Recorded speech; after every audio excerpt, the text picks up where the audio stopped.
Hello and welcome to a quick bonus episode on this channel. After I've passed the technical inspection last Monday, I've decided to go on a spontaneous road trip of around 1000 kilometers. To prepare the car for said road trip, I've decided to change the oil again for some thick oil. I'm going to show you in the user's notice in a second. We're also going to change the gearbox oil and the differential oil. In the original user's notice, it says that the car can take up to 10W60 for minus 20 degrees and upwards. The car currently has 5W40 in it, which is a bit thin, and one of the hydraulic lifters has decided to start acting up, apparently, for whatever reason, so I'm just going to switch to thicker oil in the hopes that this improves the wear resistance of the engine. Also, since the engine has already covered 320,000 kilometers, it's usually to be advised to take a thicker oil rather than a thinner one. Since I couldn't get an oil filter in time, I'm just going to reuse the old one. Before you panic, don't worry, this engine oil and engine oil filter has only seen around 300 kilometers since I've last changed it, so this is just as a preventative caution. I'm just going to check if the oil filter has any metal in it, and if not, we should be fine to proceed. After a good look around the oil filter, I can say that I've seen no shiny particles, no metal particles. I've even went around with it with a magnet, and there seems to be nothing getting pulled out, so we're fine to proceed to reuse this new, and by new I mean 300 kilometer old oil filter. I've had this car for around 5 months, and I've only covered 500 kilometers with it, and it's already the third oil change, so suffice to say that this car is being well looked after. Size 17.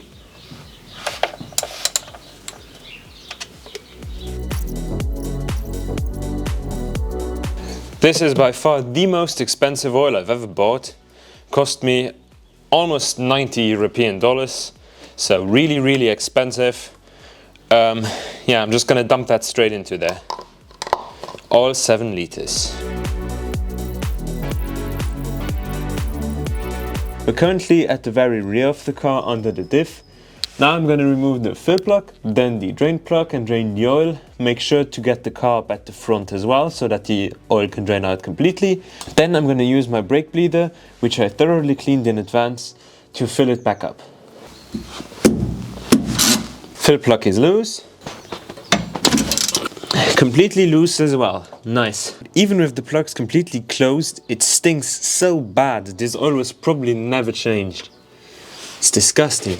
This diff takes 1.7 liters. Even the plug has started to become a bit blackish at the point where the oil is collecting because of all the wear metals in the oil.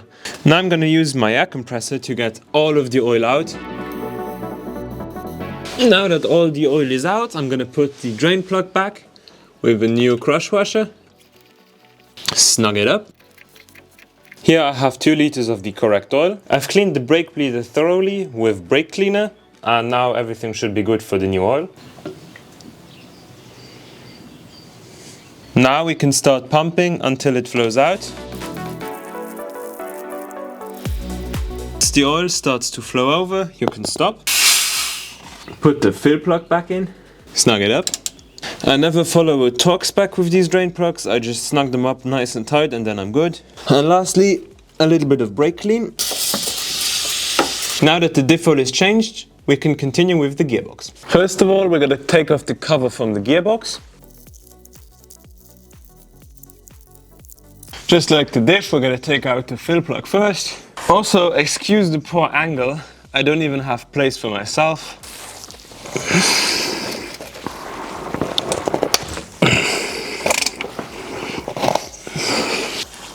Had to remove the camera in the event of a big splash.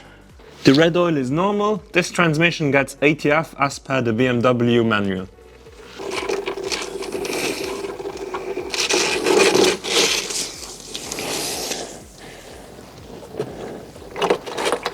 Of course I made a big mess. Great. Absolutely mint. Aye. As you can see, this already has some yellow mark on it, so it was probably replaced.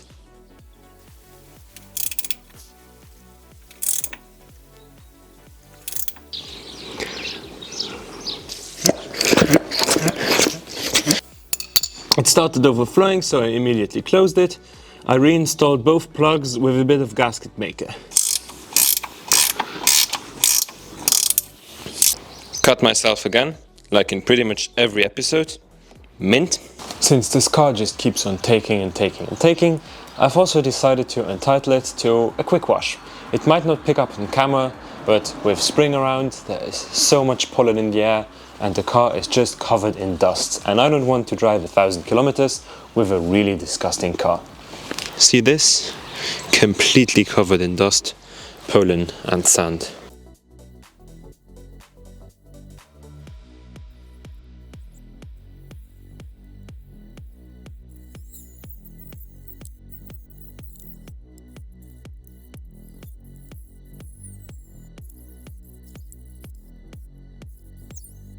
Now that the car is relatively clean on the outside, we also got to clean the inside. Furthermore, I'm going to take out the battery and charge it. Battery is out. And now a quick vacuum.